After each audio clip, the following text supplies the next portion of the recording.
Good afternoon, church family and friends. And I'm concerned there might be a little bit of background noise today, and that's mostly because they've decided today to repave our road in front of our house and next to our house. And then my neighbor is working on some kind of building project. So please forgive me for the background noise. I'm using a microphone today that should help out with that, and I sure hope so.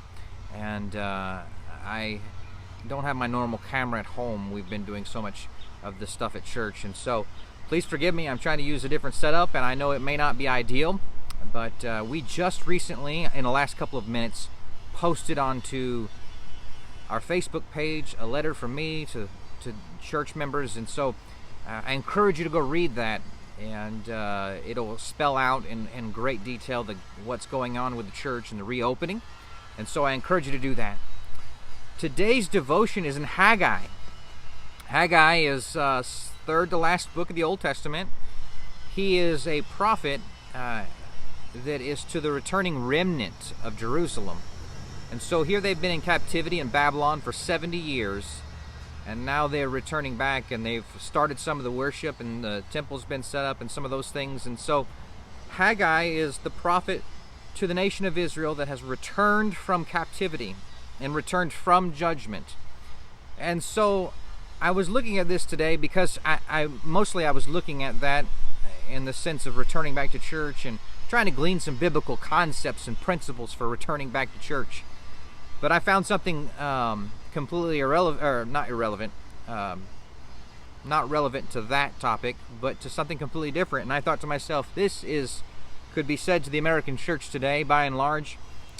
In verse number 10 of chapter 2, he says this: "In the 24th day of the 9th month, in the 2nd year of Darius, came the word of the Lord by Haggai the prophet, saying, Thus saith the Lord of hosts, ask now the priests concerning the law, saying, If one bear holy flesh in the skirt of his garment, and with his skirt doth touch bread, or pottage, or wine, or oil, or any meat, shall it be holy? And the priest answered and said, No."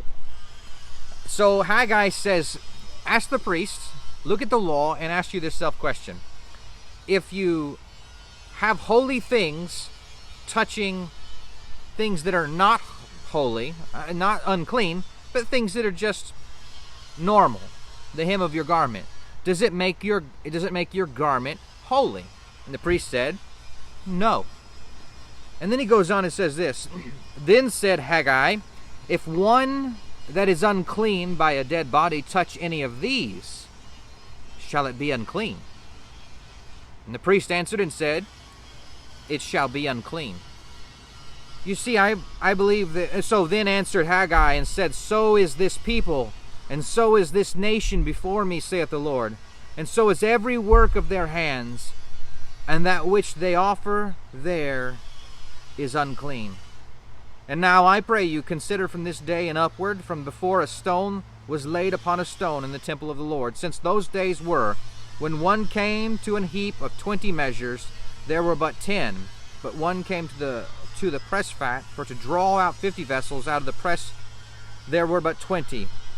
And then he goes on and talks about how they should consider some things about the laying of the foundation of the temple. But listen, what my point here today is this, and the same point that God was trying to make then, and the same point that God's trying to make to us, is that just because something is holy, if we mix it with something that is normal, it doesn't make that normal thing holy. But on the other hand, if we take that which is unclean and mix it with holy, it makes the holy unclean. You say, what does that mean for me? We like to mix our worship with God with things that are unholy on a regular basis. You know, we'll be one way on Sunday and another way on Monday. We'll be one way at church and another way at our work. Or sometimes we even do this in our church services. We try to mix things in that have no business being at church and that are not holy with the holy. It doesn't make those things holy. I think music is a great example of this. The world has a way of making music, and if we put Christian lyrics to it, it doesn't make the music holy. There are many examples, of course. to this, and I hope you get the context and the point what I'm trying to make here today. Be careful. Be very careful mixing the holy, the things of God, with the things of the world and the things that are unholy. Because at best, you're just bringing in things into your worship that aren't going to help. At worst, you're bringing the holy to the unclean. So I think it's an important passage for us, and I encourage you, read Haggai today. And search it and see what God's trying to say to that returning remnant. Please forgive me of the background noise today. And as they're working on my road, there's just nothing much I can do about it today. But I hope this was a blessing to you today. I encourage you to make wise and prayerful decisions about returning to church tonight. Of course, we'll have the doors open at 7 o'clock, and I want you to read those guidelines that I put down in the post before this one. And please read those and share them with your church members. And I want you to prayerfully consider whether you should come or not.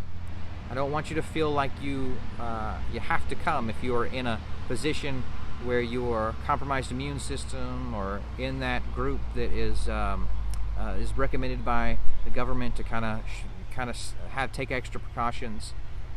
But of course, we look forward to the day that we can go back to normal, and we encourage you to pray for your family and follow God's guidance and direction in that. We look forward to seeing you sometime, hopefully in the near future. Lord bless you.